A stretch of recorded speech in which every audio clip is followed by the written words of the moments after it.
la licenciatura en Derecho, segundo cuatrimestre.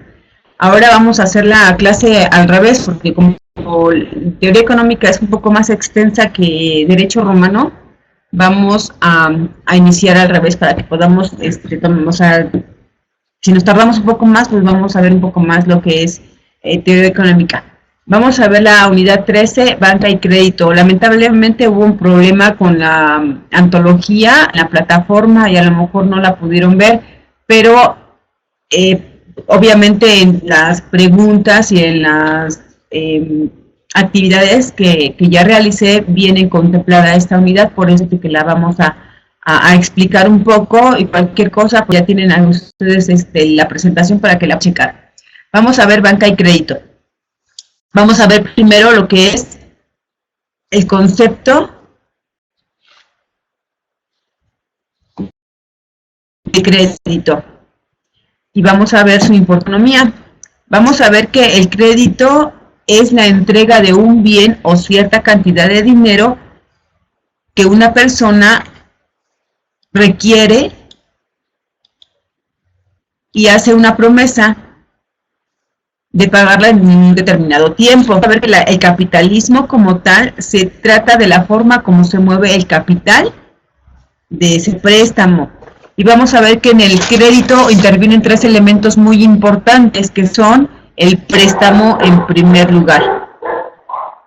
Entonces vamos a ver que el préstamo es o consiste en la entrega de un bien o de cierta cantidad de dinero que hace una persona a otra. Es decir, una persona va a prestar cierta cantidad de dinero a otra con una promesa de un pago a determinada fecha. El siguiente es el plazo.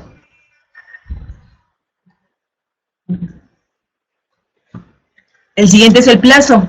Es el tiempo que va a mediar entre la entrega del bien y la devolución de este bien o dinero, y la confianza de la creencia de que este bien será reembolsado en el término convenido. O sea, el plazo es de que yo te voy a dar un plazo, cierto plazo, para que tú me entregues el bien o la cantidad que yo te voy a prestar, y obviamente dentro de ese plazo va la confianza que te voy a depositar en ti para que tú me devuelvas ese bien. Y por último, pues es la confianza que va conllevado, ¿no? Ya hablamos de eso, pero el plazo conlleva la confianza. Entonces vamos a ver. Pues vamos a ver que la confianza depende del tipo de confiabilidad que tenga la persona. Entonces vamos a ver, o sea, eso es muy importante. ¿Por qué? Porque si yo tengo confianza en esa persona, de que si yo le presto dinero a esa persona me lo va a devolver, pues eso es muy importante. Pero si yo no tengo esa confiabilidad, si no tengo esa confiabilidad, no tengo esa confiabilidad en esa persona, pues obviamente no voy a hacer ni siquiera el más mínimo intento de que le presta ese dinero. Entonces vamos a ver que el crédito tiene una importancia muy importante, porque radica en las funciones que desempeña en la sociedad capitalista. O sea, afortunadamente o lamentablemente somos capitalistas. ¿Por qué? Porque siempre nosotros vivimos de esa manera. Nosotros vivimos con el tipo de solicitar préstamos, plazos de diferente forma, sea por un bien o por cantidades de dinero. Entonces, esas son las funciones que desempeña el capitalismo o la sociedad capitalista, ya que el crédito permite la formación de capital, es decir, que una parte del dinero existente se capitalice. O sea, obviamente, si nosotros tenemos una cantidad de dinero, pues lo que nosotros necesitamos es tal vez ingresarlo al banco para que pueda tener algún interés en el banco. Y a lo mejor otras personas pueden decir, pues yo tengo cierto capital, yo quiero obviamente incrementar ese capital, y ¿qué puedo hacer? Mucha gente utiliza los préstamos a cierto interés, o sea, en las cajas de ahorro. ¿Qué quiere decir? Que tú metes tu capital a trabajar para que pueda tener trabajarlo y que genere intereses, y a lo vez al momento de que tú ya tienes la finalización, digamos que todo esto es casi a final de año, tú generas ya una utilidad de ese dinero. ¿Qué quiere decir? De que tú ya, bueno, recibes tu capital, más aparte los intereses del porcentaje que se haya trabajado con él. Entonces, es muy importante el crédito en esta actualidad. Ahora vamos a ver posibilidades de orientación selectiva del crédito. Entonces vamos a ver que podemos establecer una distinción entre los mecanismos comunes que la banca central utiliza para este propósito, como es el depósito obligatorio o el encaje legal. Entonces vamos a ver también el descuento, la intervención en el mercado, el razonamiento del crédito, la persuasión moral y la publicidad. Entonces todos estos mecanismos propios de nuestro sistema, como es la participación directa del banco en el manejo de fondos de fideicomisos y todos los destinados a la promoción de determinadas actividades económicas. Entonces, podemos nosotros buscar diferentes formas de mediar o buscar los créditos diferentes y o también nosotros ver que nuestro capital pues pueda acrecentar de muchas formas que ya habíamos comentado. Entonces vamos a ver que el control selectivo del crédito consiste fundamentalmente en usar instrumentos del Banco Central para hacer costosas y aún prohibitivas a los bancos de las operaciones de crédito. Entonces, vamos a ver que la distribución de los recursos captados por el sistema bancario en ausencia de algún control va a tenderse a destinarse preferentemente a aquellos sectores que ofrezcan mayores tasas de rendimiento y representan también la mayor solvencia. Entonces vamos a buscar siempre nosotros vamos a vernos como capitalistas, vamos a buscar las mejores oportunidades, instituciones o bancos. En las instituciones podemos ver los bancos que nos den mayor que nos vaya a dar una forma de recapitalizarnos más rápido o mucho más, una forma más segura.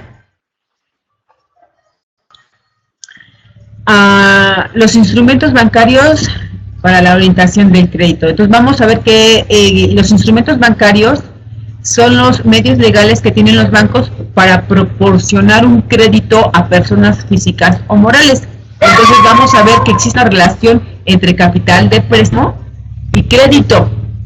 Por lo tanto, es fundamental, ya que no puede existir uno sin el otro. Vamos a suponer, no puede haber el préstamo y el crédito, o sea, no puede existir no solo, siempre puede haber una correlación entre ellos, porque bueno, yo tengo capital de préstamo y yo tengo que buscar un capital de crédito. Entonces, yo tengo este capital, pero yo quiero iniciar algo, no tengo el capital. ¿Qué tengo que hacer? Tengo que solicitar un préstamo, ya estoy capitalizada para poder empezar a trabajar este dinero, pero él me va a cobrar ciertos intereses sobre el capital que ya me prestó. Entonces, él gana y yo también gano, porque yo estoy a trabajar este capital que estoy solicitando como crédito y voy a regresar el capital que solicité junto con los intereses, pero yo ya tengo, entonces a lo mejor yo ya puedo tener la posibilidad de pagar el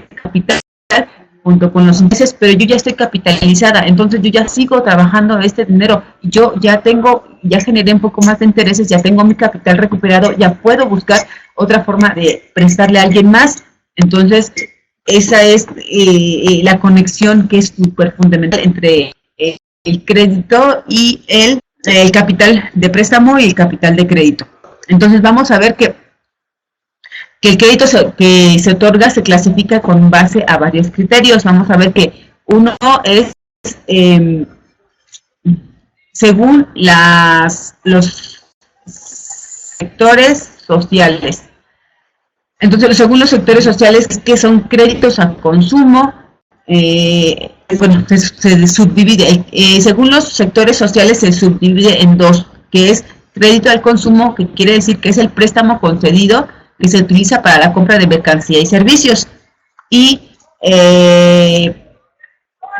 crédito al consumo es como que la mayoría que utiliza como las tarjetas de crédito, ¿sí? Así como que rapidísimo un ejemplo. El crédito a la producción sería la segunda, que es la cantidad de dinero prestada que se emplea para la inversión productiva comprando capital fijo y capital variable. ¿Qué quiere decir eso? Que nosotros buscamos solicitamos un crédito, pero para poderlo trabajar, lo que habíamos comentado anteriormente. El segundo es según el lugar donde se realice. Y este se subdivide a su vez en crédito privado y crédito público. El crédito privado es cuando el prestamista y el prestatario son particulares, como vamos a ver, como lo que se maneja mucho en las cajas de ahorro. En el crédito público, que es aquel en el que interviene cualquier entidad del sector público, ya sea prestamista o prestatario. Esto es, pues podríamos decir que son los bancos. También podemos dar la siguiente, es según el objetivo al cual se destine.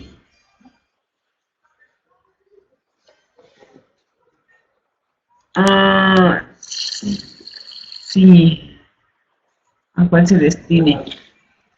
La siguiente es según el tiempo que dure.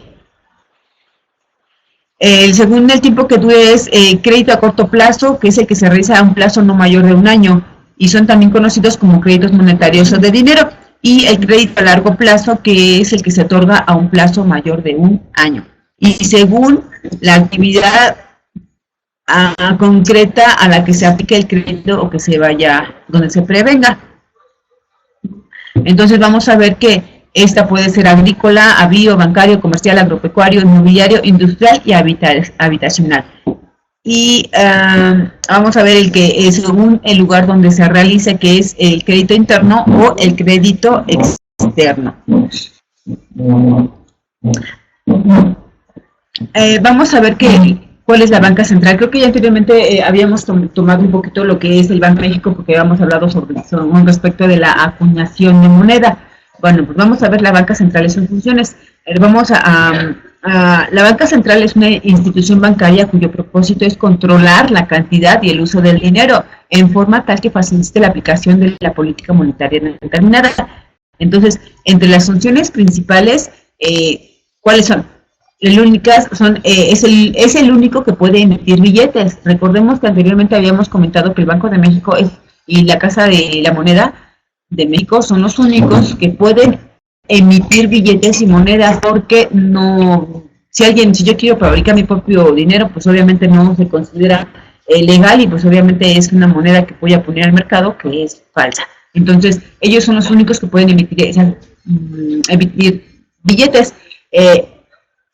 Este es un monopolio. Recuerdan que la semana pasada hablamos de los monopolios.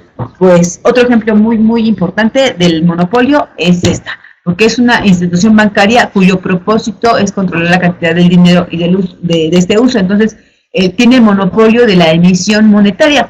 Aunque los bancos comerciales pueden crear o desviar dinero, no pueden emitirlo, ya que esta es una función reservada al Banco Central. ¿Qué quiere decir eso? A lo mejor como banco yo puedo crear dinero, puedo crear el capital, pero el capital no es tangible. O sea, no puedo emitir un billete, pero a lo mejor puedo puede crear un capital, como por ejemplo, yo voy y debito cierta cantidad de dinero, entonces manejan dineros, pero ya de forma electrónica, y ya no es el dinero tangible, pero no puedo crear billetes. Esa es la situación. También el segundo punto se encarga de fijar las tasas de interés para los bancos. Eso es para todos los bancos que operan en el país. Mediante ello estimula el ahorro interno.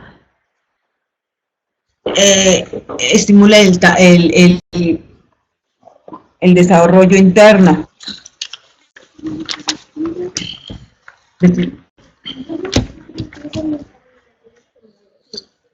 Entonces vamos a ver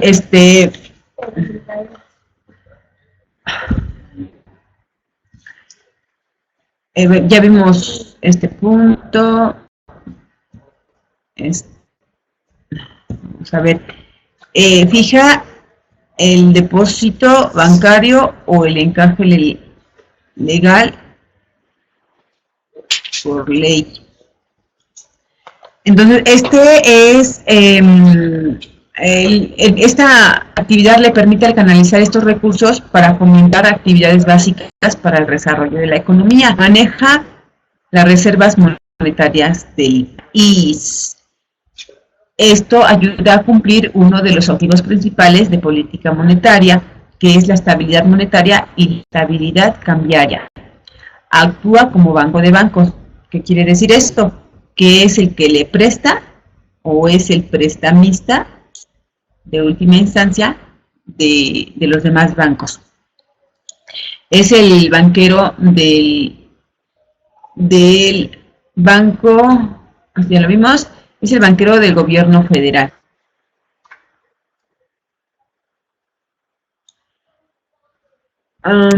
Entonces dice que aunque con límites claramente establecidos, él es el banquero, o sea, él es la banca del gobierno, el gobierno es el que pide a este banco. Regula el mercado monetario y crediticio, expandiendo o restringiendo el dinero y, vamos, por último, otorga créditos selectivos con bajas tasas de interés. Él hace esa selección de créditos para aquellas actividades que se consideren prioritarias para el desarrollo del país. Vamos con la unidad 14. Vamos a ver que aquí vamos a ver las teorías de población. Vamos a ver que desde la antigüedad el volumen y la distribución de la población han sido temas de interés. Entonces vamos a ver que se han desarrollado muchas teorías para explicar estos movimientos de la población, sus causas, sus consecuencias y así como la relación con los factores económicos en la actualidad, también como los factores políticos, culturales y los sociales. Entonces vamos a ver que de acuerdo con Sidney H. Potts, la tipología de las teorías de la población está integrada por tres grupos muy importantes. La primera son las teorías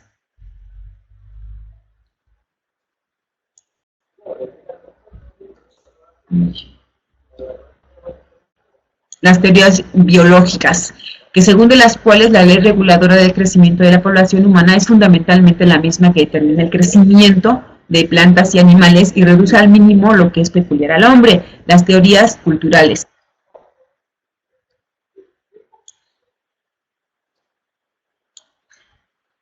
Esas relacionan los cambios demográficos con las características morales cambiantes de la humanidad y en las que se acentúa la importancia de la psique humana. Entonces podemos ver que generalmente se suponen que combinaciones variadas a los elementos culturales, materiales y no materiales pueden explicar las tendencias estadísticas observadas. Y por último, las teorías económicas. Vamos a ver que en esta la población es una variable dependiente, una función de desarrollo económico, ya que son teorías materialistas sin tapujos. Aunque no se afirma que las relaciones económicas ejerzan una influencia exclusiva, sino la preponderante en moldear el progreso de la sociedad. Entonces, vamos a ver que la economía pues va muy de la mano. Entonces, dependiendo de la economía que da un país, también es la población, ¿no? Que va a existir en las variaciones de las poblaciones, de la población. Entonces, esto es rapidísimo. Vamos a ver que el hombre ha existido desde hace millones de años en la Tierra. Entonces, por lo menos un millón de años más o menos ha existido. Entonces, recordemos un poco que desde el inicio, pues empezaron a descubrir el fuego, fueron cazadores recolectores, fueron nómadas, después cuando descubrieron la siembra y la cosecha, pues ya se establecieron en un cierto lugar, vivieron una existencia primitiva sin crecimiento demográfico así como que tan apreciable. Pero el tamaño de la raza humana fue aumentando de forma muy reducida. Entonces se estimula que hacia el año 8000 a.C. el tamaño de la población mundial era de unos 8 millones de habitantes. Estamos hablando mundial, 8 millones de habitantes. Entonces, durante los 8000 años siguientes, el crecimiento de la población es estimado en 300 millones. O sea, ¿se dan cuenta cuánto subió la población en 8000 años? En 8000 años se superincrementó la tasa de población. Entonces, vamos a ver que la razón por que el aumento de la población fue tan lento durante el 99% de la historia de la humanidad fue que las tasas de mortalidad eran muy altas y el riesgo de defunción era especialmente en nacidos y niños pequeños. ¿Qué dice? Pues anteriormente hubo muchas enfermedades que no fueron tratadas, muchas epidemias, en las cuales la tasa de mortalidad fue, o sea, murieron muchos pequeños, e incluso a lo mejor la edad madura sí se elevaba porque vivían más años, pero no existían muchos infantes porque había muchas enfermedades nuevas que no se podían controlar los nacidos, y por eso es que muchos los pequeños o los recién nacidos morían. Entonces vamos a ver aquí es una tabla demográfica. Vamos a ver un poquito la estructura de la población. Entonces vamos a ver que las personas se relacionan porque entre las personas existe mayor o un menor sentido de identidad o mayor o menor compartimiento de intereses, están conscientes de semejantes, de sus relaciones recíprocas y son capaces de referenciarse entre sí. Entonces vamos a buscar las relaciones de las personas entre sí es por alguna situación, no sé, o sea, algo muy similar a nosotros, porque somos miembros de aquí en X lugar, no sé, bueno. Entonces vamos a dividirla en dos grupos, que son grupos primarios, que la característica de estos grupos es el establecimiento de relaciones personales o de intimidad entre sus miembros. Por ejemplo, la familia, el grupo de amigos, entre otros. Entonces, el grupo primario es ese, la familia y los amigos, que son los dos ejemplos más claros. Y el segundo sería grupos secundarios, que son las relaciones entre sus miembros. Las relaciones entre sus miembros son formales e impersonales. La cohesión del grupo se establece por los papeles, roles y cargos definidos en dicha organización formal. Muestra de ello son las asociaciones, grupos étnicos y las clases sociales. Entonces, a lo mejor podemos tomar en cuenta pues tal vez el trabajo también, ¿verdad? Entonces, vamos a ver que a su vez, de acuerdo con estos determinados criterios de diferenciación, las clases sociales pueden dividirse principalmente en varios tipos, que son tres. La clase alta, que es esta, que son, sus miembros tienden a caracterizarse por la posesión de riqueza, prestigio y ocio. ¿Qué quiere decir eso? Que casi no trabajan. Y generalmente es un sentimiento de orgullo de su nación. Y yo creo que a esa no pertenecemos nosotros, ¿verdad? La clase media, que es que los integrantes tienden a imitar las costumbres de la clase alta, obtienen sus usos mediante el trabajo, con menos apoyo en las rentas o el capital. Su trabajo requiere en general cierto nivel de educación, conocimiento técnico o capacidad administrativa, pero pues sí, lamentablemente tratan de imitar a la clase alta, ¿verdad? Y por último vamos a ver la clase baja, que esa es la mayoría. Entonces, estos se caracterizan generalmente por el trabajo manual. Sus niveles de vida están por debajo de los de la clase media en cuanto a educación, alojamiento, mobiliario doméstico, vestido, alimentación y diversiones. Debido a sus niveles inferiores de vida, están más expuestos a las enfermedades, a una mortalidad más elevada y a una tasa de mortalidad infantil mayor. Su participación social es limitada en organizaciones formales.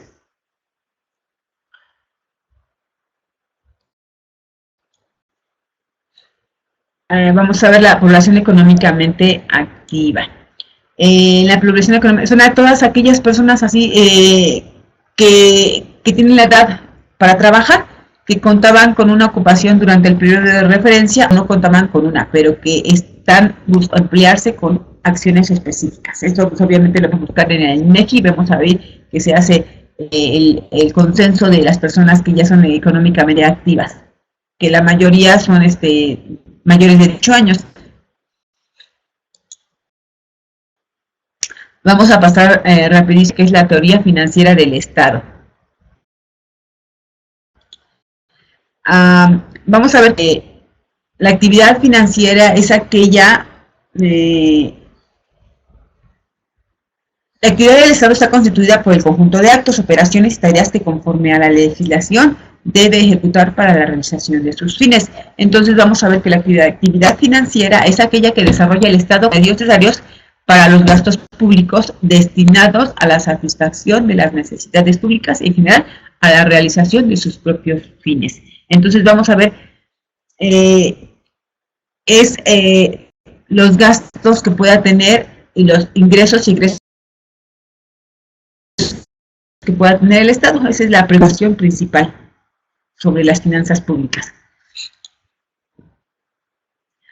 El financiamiento del gasto público. Entonces vamos a ver que el gasto público es la cantidad de recursos financieros, materiales y humanos que el sector público representado por el gobierno emplea para el cumplimiento de su tarea primordial de satisfacer los servicios públicos de la sociedad. Entonces vamos a ver que se trata de un instrumento importante de la política económica de cualquier país, ya que por medio de este gobierno, ya que por esto el gobierno influye en los niveles de consumo, inversión, empleo, etcétera. Y entonces vamos a ver que se considera como la devolución a la sociedad de algunos recursos económicos que el gobierno captó vía ingresos públicos por medio de su sistema tributario principalmente. Entonces vamos a ver que el sector público pues hace muchas cosas que a los propios funcionarios públicos pues, obviamente les da un sueldo, pero ese sueldo pues obviamente se recuperan impuestos y todo eso. Entonces el gobierno da la luz, da el agua, otras cosas más, pero pues todo esto se tiene que pagar, tenemos que pagar un cierto interés o pues tenemos que pagar intereses sobre esto, ¿no? Y pues ahí sí se va recuperando un poco, o se va recuperando el financiamiento del Estado. Vamos a ver el presupuesto deficitario y la deuda pública. Entonces vamos a ver que la deuda pública es el conjunto de obligaciones contraídas por un Estado o una de sus subdivisiones políticas, cada una de las cuales es el resultado de una operación de crédito. Entonces cada institución puede tener alguna deuda. Por ejemplo, las instituciones pueden pedirle al Banco Central algún crédito y pues obviamente es la deuda que contiene. Asimismo, pues obviamente el país sabemos que el país está endeudado con no sé cuántos millones de dólares y el mismo país pide a otros países préstamos. Entonces nosotros vamos a ver que nosotros tenemos una deuda pública y vamos a tener el déficit del presupuesto, ya que a veces los presupuestos no son reales, pero siempre por préstamos.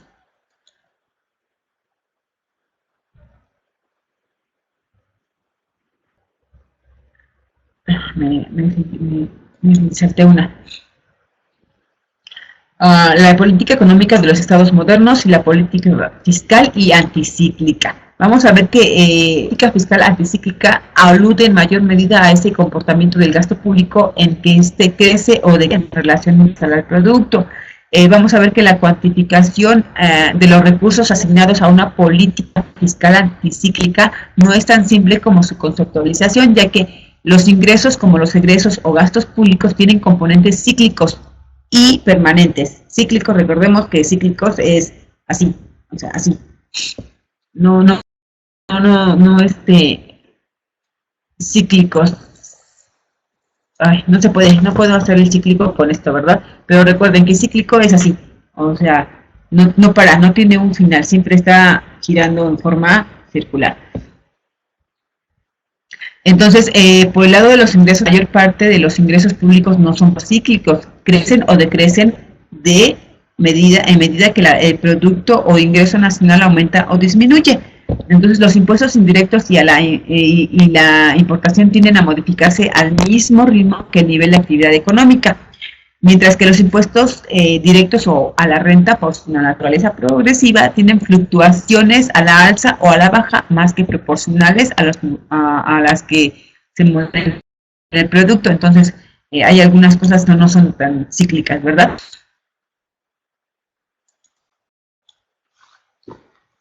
La política bancaria. Vamos a ver que la política bancaria es fijada siempre por la Banca de México, que habíamos visto anteriormente. Entonces, establece los niveles y tasas de interés que pueden manejar los intermediarios financieros para otorgar crédito ante estos fenómenos económicos internos y externos que afectan la economía del país. La banca debe tomar la responsabilidad que le corresponde en el desarrollo y a contribuir de manera sustancial al soporte de las prioridades de la problemática actual. Estas problemáticas son promover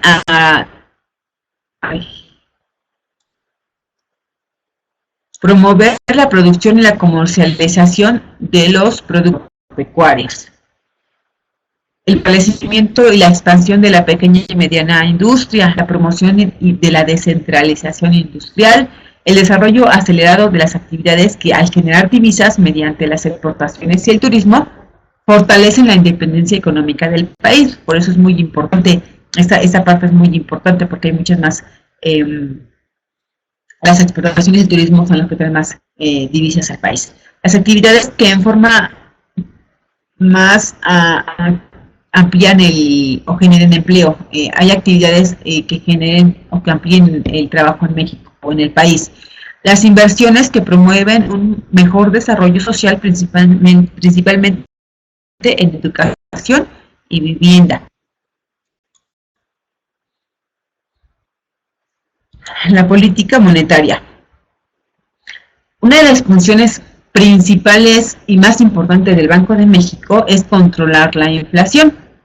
Entonces, para dar esto, utiliza la política monetaria. ¿Qué quiere decir esto? Es el conjunto de acciones que lleva a cabo para influir sobre las tasas de interés y las expectativas inflacionarias del público, a fin que la evolución de los precios sea congruente con el objetivo de mantener un entorno de inflación baja y estable.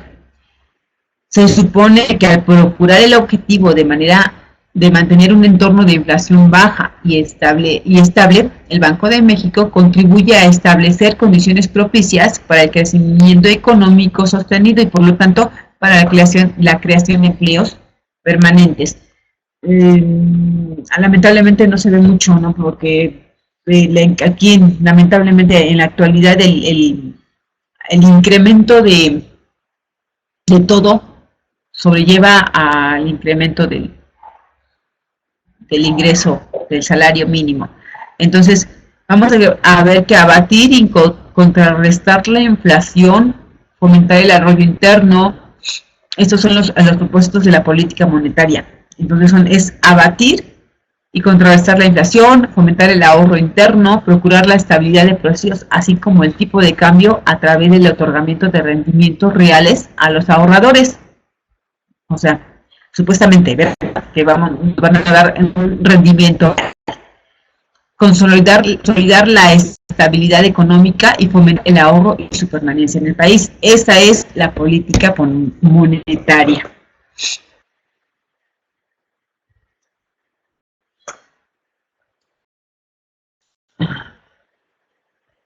Política de las obras públicas, un tema muy pequeñito. Vamos a ver que una de las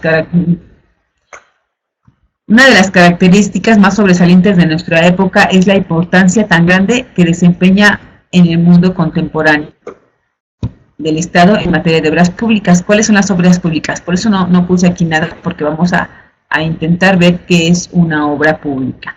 Vamos a ver si me sale, ¿verdad? No es por presumirles, pero sí soy buena dibujante a lápiz. Sí, pero en esta situación no mucho. Pero bueno, vamos a ver. ¿Qué es una obra pública? Una obra pública es un puente vehicular. A lo mejor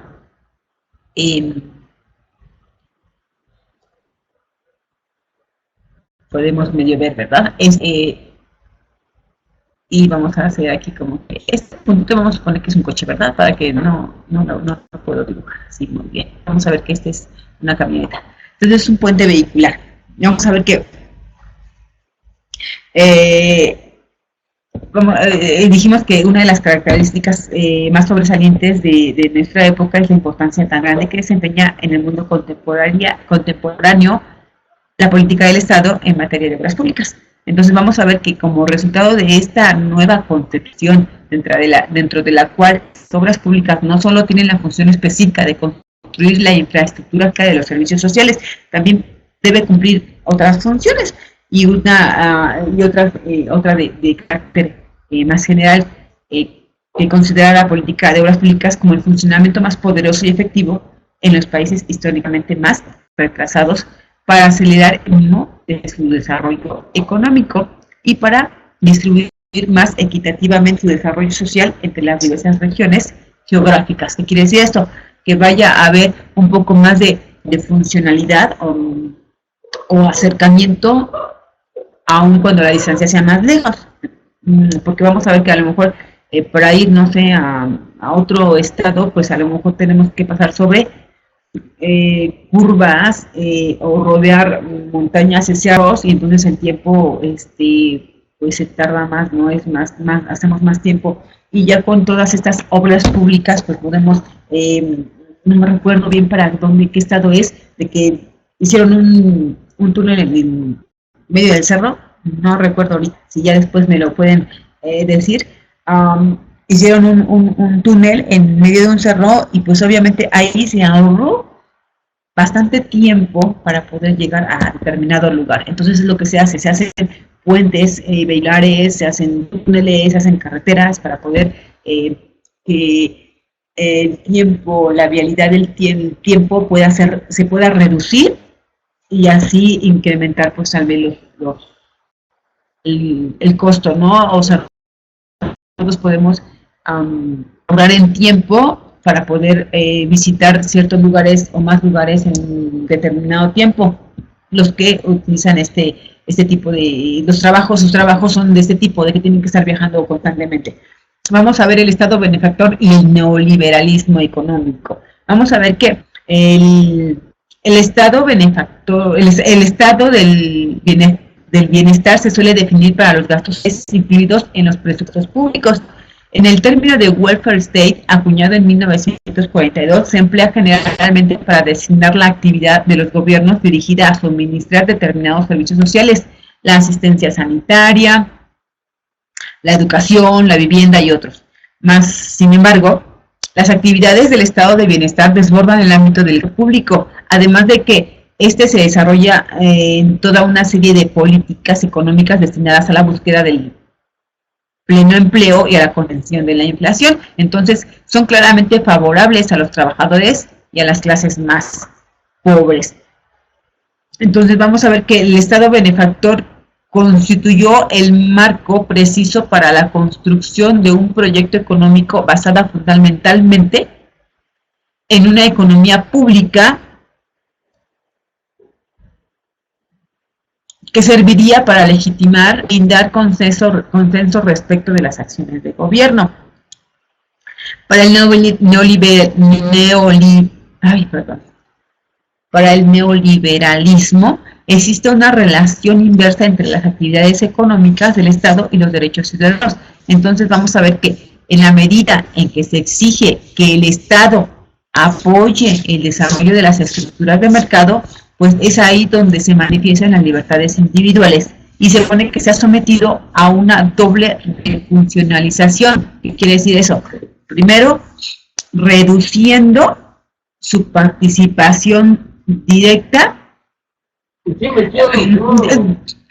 Primero, reduciendo su participación directa en la economía y transfiriendo los actos públicos al capital privado, lo que permitiría la racionalización de las acciones del gobierno y a la vez facilitaría la puesta en práctica del mecanismo de evaluación de las funciones públicas. Entonces, en segundo lugar, vamos a ver que eliminando a las políticas distributivas del ingreso con base de los programas de beneficio social, que habían creado una gran masa de grupo de interés político para ejercer presión sobre todo el Estado. Es un tema un poquito así como que a lo mejor no vamos a decir, o sea, como que en derecho no vamos a ver nada, o sea, vamos a decir, bueno, ¿y eso qué con derecho?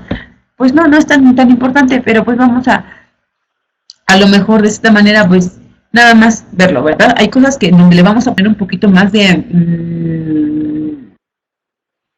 a lo mejor más ganas, por decirlo así, o vamos a enfatizar más, porque eso les voy a decir, no, sí, aquí sí vamos a ver esto y aquí sí se van a ver esas situaciones. Entonces vamos a ver que de teoría económica, pues es como que es eso, nada más vamos a tener una teoría sobre la economía del país, en lo que a lo mejor de cierta manera sí la vamos a ver, o a ver momentos en que vamos a decir, pues no es preponderante en nuestra vida ni en nuestra carrera.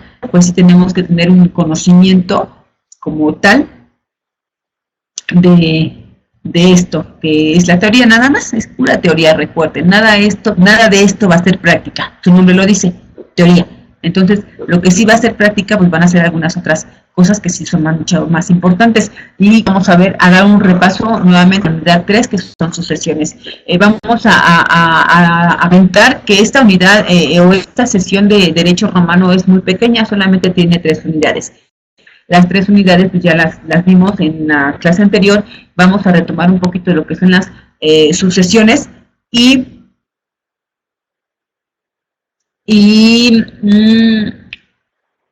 en la siguiente sesión vamos a retomar las 3 unidades para hacer un repaso general de todo lo. Entonces, vamos a ver,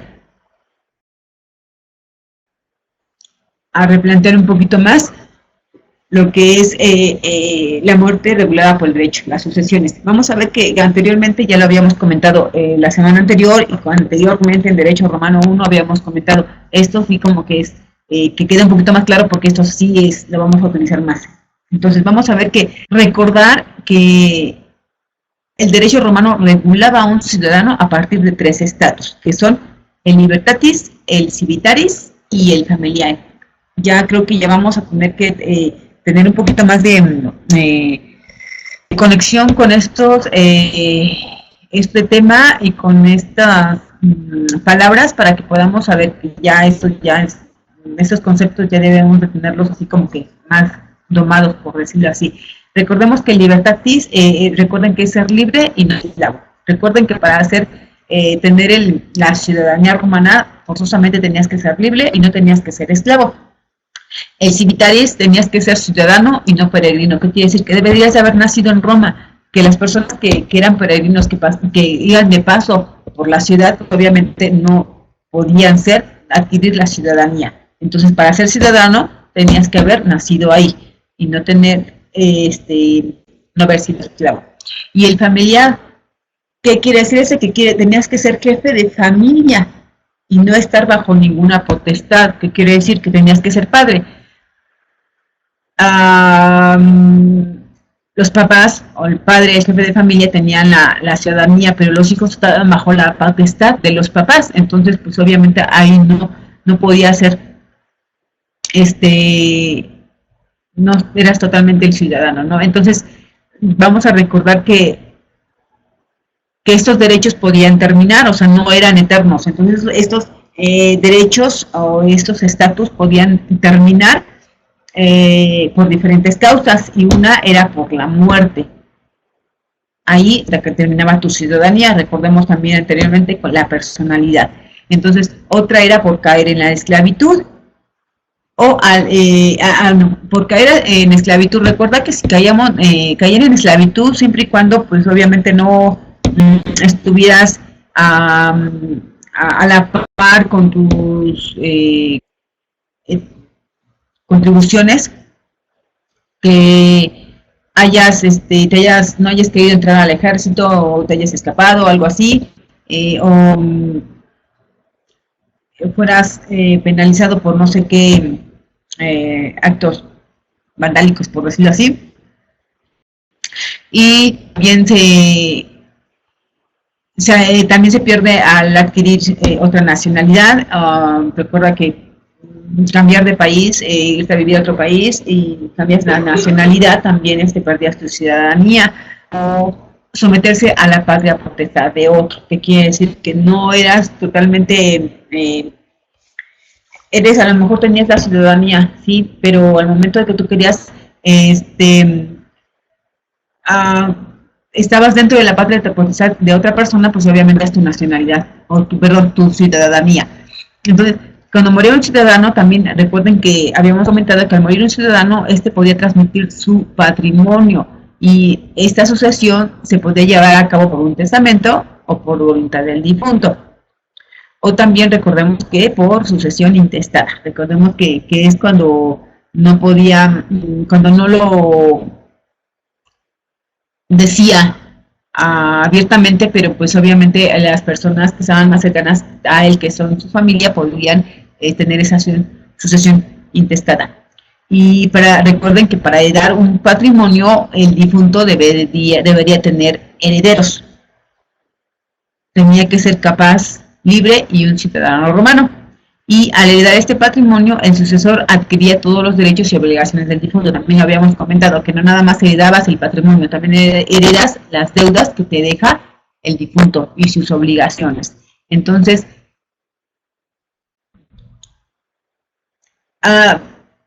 recordemos que en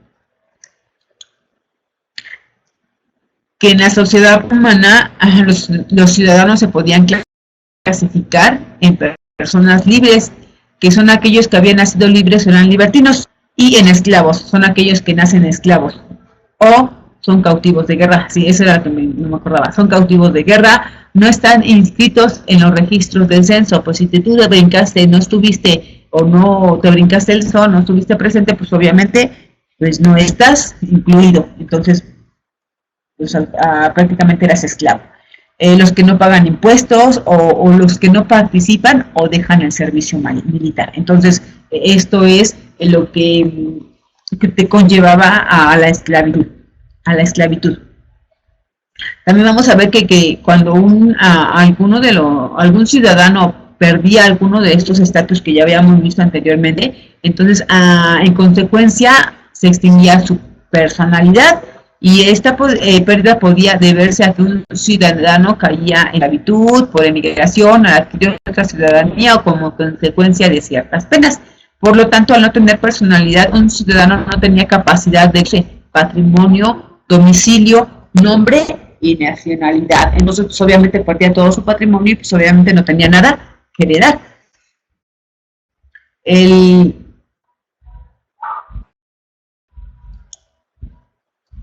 El concepto de la herencia.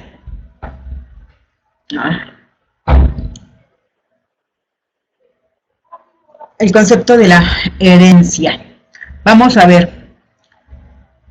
Recordemos que la herencia es el patrimonio que se divide entre las personas que estaban bajo la potestad del fallecido. Que se divide entre las personas que estaban bajo la potestad del patrimonio. Patrimonio. Mi casa, mi departamento, mi coche y mis cuentas bancarias son mi patrimonio y se van a dividir entre mis 20 hijos, por decirlo así.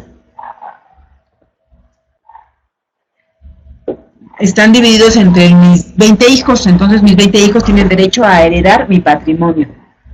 Vamos a ver que entonces la herencia es el conjunto patrimonial que puede ser transmisible, es decir, los bienes, los derechos y las obligaciones. Pero bueno, entonces vamos a ver mi casa, mi departamento, mi coche, mis cuentas bancarias y mi terreno. Ojalá, ¿verdad?, que tuviera todo eso. Entonces, esto voy a heredarlo, pero debo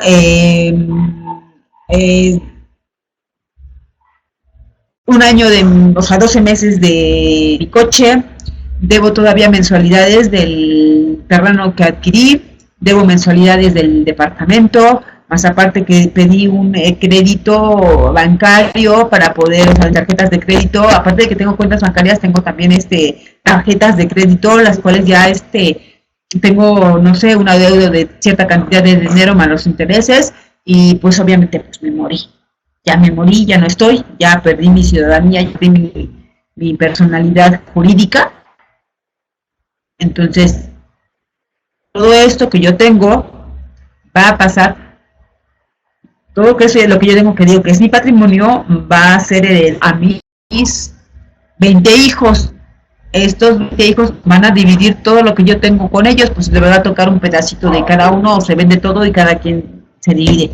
Pero también mis obligaciones, mis derechos y mis deudas, obviamente las de obligaciones que yo tenía como persona jurídica, como con la personalidad que tengo o que tenía, en hacer mis pagos, pues obviamente ellos van a heredar de cierta manera estas deudas. Bien, hay algunas instituciones que manejan los créditos, no estoy muy segura si todas pagan, como por ejemplo creo que el Infonavit, si el titular fallecía, creo que el préstamo se condonaba, o sea, se terminaba ahí la deuda, pero no sé si todavía actualmente sigan esto, la verdad desconozco, la verdad no lo recuerdo bien, pero hay algunas situaciones en las que es así, que en el momento que la persona fallece, pues la deuda se extingue, pero no siempre es así, o sea, las deudas siguen.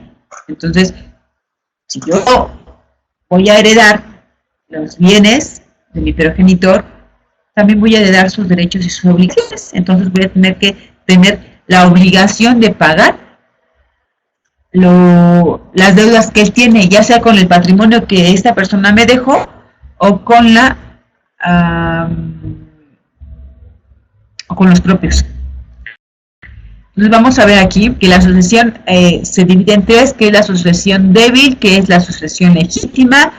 Habíamos hablado que esta se da por parentesco, la sucesión testamentaria, que esta es mayor que esta y tiene más validez,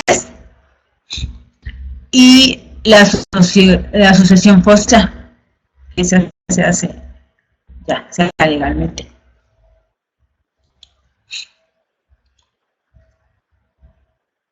La posesión de los bienes sin testamento. Vamos a ver que habíamos comentado que la posesión de los bienes se concede normalmente por el magistrado a una persona determinada en virtud de una situación o relación jurídica que estima digna de amparo y que otorga en virtud de las facultades dimanantes de su imperio. ¿Qué quiere decir esto? Que supone que el derecho hereditario romano, la posesión de los bienes de una persona fallecida concedida por el pretor, previa solicitud, a personas que él estima que deben recibir tales beneficios o tales bienes y que no siempre tenían derecho a los mismos conforme al escrito de derecho civil. Entonces,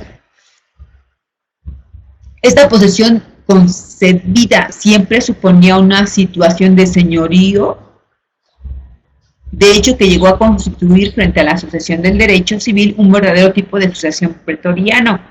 Podía concederle al pretor de acuerdo con el derecho civil en su defecto o en contra de sus mandatos. Pero puede decir que esto buscan la forma de cómo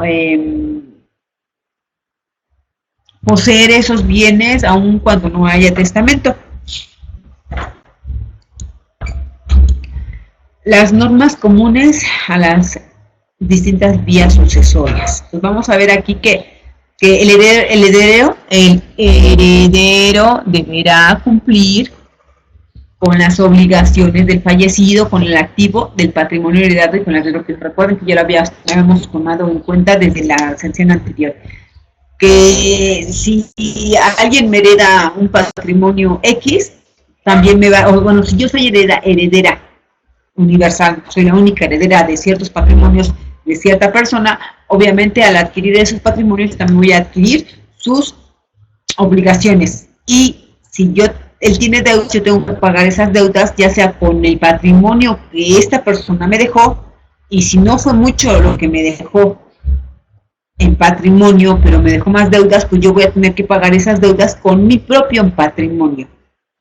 Las siguientes son las relaciones jurídicas, que las relaciones jurídicas pasarán al heredero con las mismas características. Entonces, las relaciones también se van a heredar, las relaciones jurídicas pasan igual, de misma forma. La siguiente es, sin importar la naturaleza de las propiedades heredadas, estas deberán sucederse en un único acto. No se van a hacer las sucesiones en diferentes actos, solamente en uno. Debe verificarse que la sucesión sea por vía testamentaria o por la ley, que es la sucesión intestada. Entonces, recuerden que son dos. Una que es la sucesión testamentaria, que exista un testamento, y la otra que es por ley, que es la sucesión intestamentaria, que tienes que meter un juicio intestamentario para poder comprobar y bla, bla, bla. Eso lo vamos a ver más después vamos a ver el juicio intestamentario, donde tú obviamente tienes que probar que eres hijo, que esta persona que no tiene más hijos, que tienen que hacer un control de cuántas son las propiedades que tiene o los valores, y sé que publicar algunos edictos para saber que no haya otras personas u otros familiares que estén interesados en la herencia.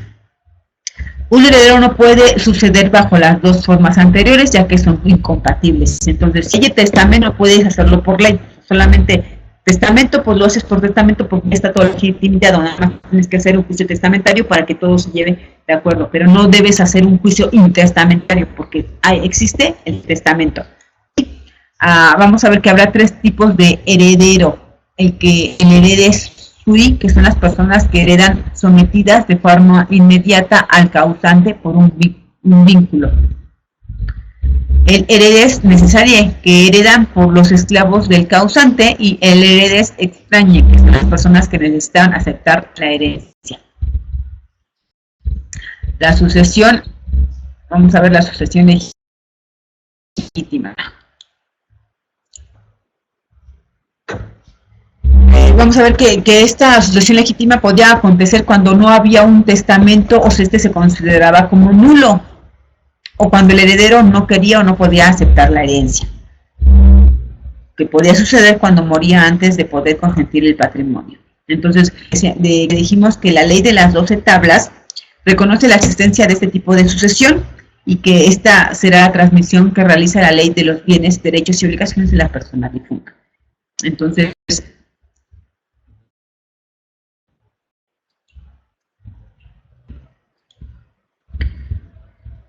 recordemos que en el régimen de las 12 tablas habíamos hablado de lo anteriormente, que ya habíamos visto que los herederos de sí mismos, que son los hijos del difunto, salvo los que ya se habían emancipado. Recuerden que los que se habían emancipado son los mayores de 18 años, que o sea, ya sean menores de edad. Entonces también podían adquirir, los nietos también podían ser herederos. Recuerden que era como una cadenita. No sé si se acuerdan que se había dicho que tenía 5 hijos, y los 5 hijos pueden heredar, pero si ya murió, pues obviamente heredan los nietos, y si los nietos ya son mayores de edad y tienen hijos, pues son los bisnietos. Se va haciendo una cadenita y se va reduciendo a lo mejor los herederos, o se van buscando los suplentes de esos herederos. Entonces, dice que cuando no había un heredero, la herencia pasaba a los agnatos, que son a los parientes por la línea masculina. Anteriormente los herederos femeninos no tenían derechos. La herencia se daba a la gens, que son los que recibían la herencia cuando ninguno de los anteriores aceptaba. Es como ahorita, si nadie acepta la herencia, no hay quien herede, pues el Estado o el DIF son los que reclaman o se les va a ellos. En el derecho clásico, posclásico y justiniano, vamos a ver aquí rapidísimo que en derecho antiguo la sucesión se le otorgaba a los herederos que eran bajo la potestad del causante al momento de su muerte, incluyendo a los póstumos, la mujer del difunto, la cual hubiera entrado con una cometio inmatum que ocupaba el lugar de la hija. Tenía que hacer este convenio, se tenía que hacer este convenio para que la mujer pudiera heredar, como si fuera la hija. Las modalidades del testamento. Vamos a ver, recordemos que el testamento entonces va a ser una declaración unilateral, voluntaria, que se va a realizar ante testigos. Siempre el testamento ser mediante testigos, y ahorita actualmente pues obviamente con notario público. Entonces, recuerden que tiene un carácter irrevocable y contiene disposiciones mortis causa, así como la figura del heredero. Y vamos a ver que las antiguas formas de testamento, el testamentum calabatis, que es el testamento ante los comicios curiados, el testamento ante los comicios curiados, el cual se llevaba a cabo en paz durante las reuniones de los conflictos, y el otro testamento que era el que indicaba que debían tomarse las armas para ir a la guerra, ya que el procinto hace referencia al de ejército dispuesto y armado.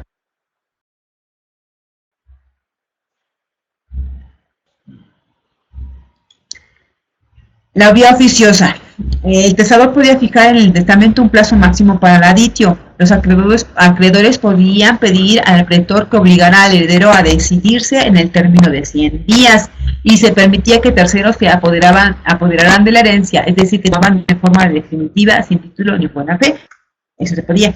En el derecho justiniano se obligaba al heredero a decidirse en un plazo de 9 meses. Asimismo, el silencio durante este periodo podía interpretarse como aceptación de la voluntad del heredero. O sea, ahí tenías que decir si querías o no querías.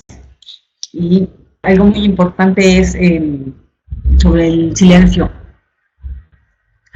En el derecho clásico vamos a ver que permanece todavía en ese tiempo el idem, y en el derecho justiniano estamos sabiendo que podían hacer testamento en tiempos de epidemia, el testamento que se realiza en el campo, el testamento del ciego, el testamento del analfabeto y el testamento en beneficio a la iglesia o de obras públicas, obras pías.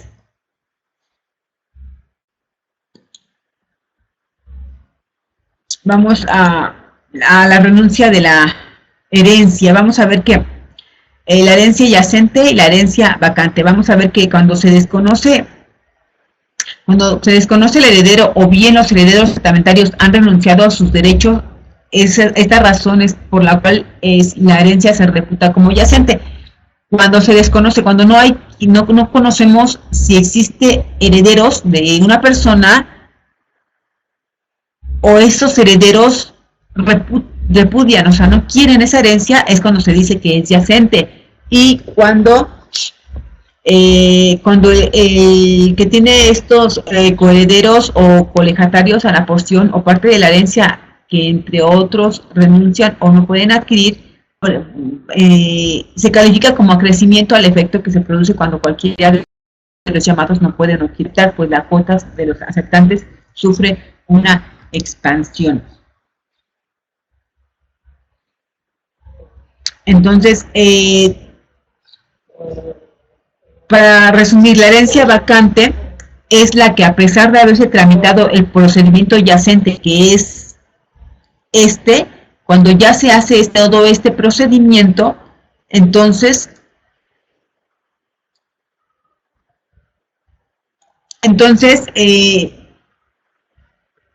continúa sin titular debido a que no existen sucesores testamentarios ni testados del causante. Entonces la herencia, también denominada abona vacantia, pasará a manos del Estado. Y no el sucesor testamentario o intestado puede reclamar al Estado el patrimonio antes de que haya prescrito su derecho para aceptarlo. A ver, todavía tiene un poquito más de rapidísimo, de forma rapidísima, puede decir yo sí la acepto, ya no quiero, sí quiero. La protección jurídica al heredero.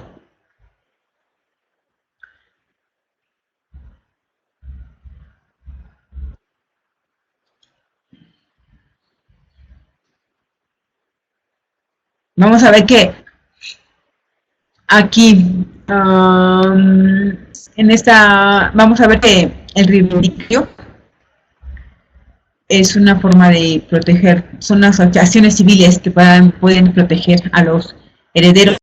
En el reivindicio, el heredero la ejercía cuando tenía conocimiento de que parte de la herencia que estaba en manos de otra persona. El actio ex testamento, que es que el legatario podía dirigir una acción en contra del heredero.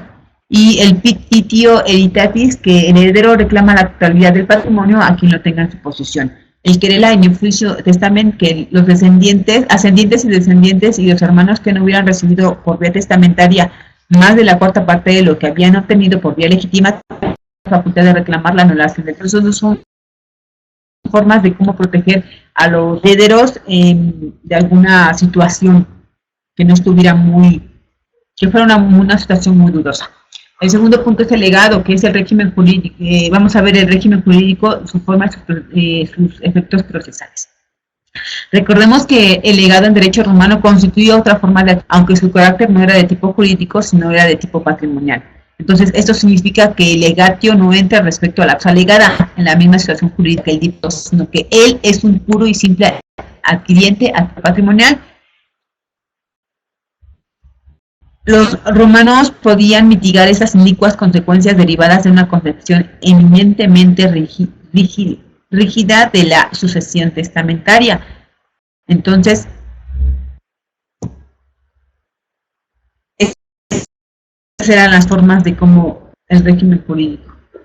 Vamos a ver, la donación por causa de muerte era un acto unilateral en el cual una persona transfería de forma gratuita todos sus bienes. O sea, eso era así como que yo, te dono todo, punto, así, donación completa, te los dono y no es hereditario, solamente donación.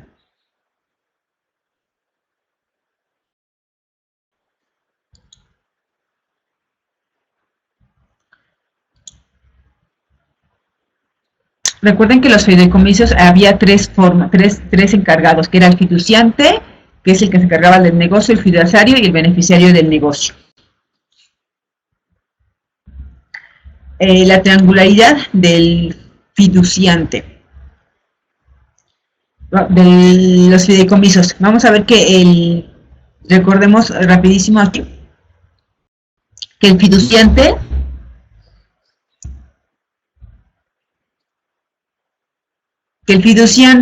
o fideicomitente es el constituyente del fideicomiso, ya que transmite la posesión del bien o los bienes al fiduciario para que se pueda el objetivo específico de este tipo de documento. Entonces, este es el principal que va a hacer todo que va a tener todo el capital para poder transmitirlo y para que se pueda, el beneficiario tenga el beneficiario es el que recibe el favor y administra los bienes para ser y esta puede ser una persona física o jurídica. Entonces, él debe o puede estar presente en el momento del contrato o testamento, pero sus datos deberán contar para su futura individualización. Y el beneficiario, recuerden que puede ser más de uno o bien pueden ser beneficiarios sustitutos. En el dado caso de que este no exista, no renuncia a la herencia, el beneficiario será el fideicomisario y en efecto de este último será el fiduciante. Entonces, ya terminamos la clase. Damos por terminada esta sesión 4 de del segundo cuatrimestre de la carrera en Derecho, y nos vemos en la siguiente semana. Recuerden que vamos a hacer nuevamente un repaso de lo que es el derecho romano, ¿sí? Y entonces les recuerdo que estén al frente de sus actividades y cualquier cosa, pues recuerden que nos comunicamos vía email, porque lamentablemente aún mi WhatsApp no sirve, mi teléfono no sirve, ando sin teléfono, entonces ahorita pues cualquier cosa yo sí.